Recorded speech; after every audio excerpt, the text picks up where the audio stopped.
ready, Quicky, to know how to put in the car seat, to buckle up the car seat? Good. First, you have to buckle up the top, like this.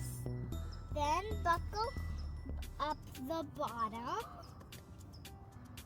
Make sure these straps aren't twisted.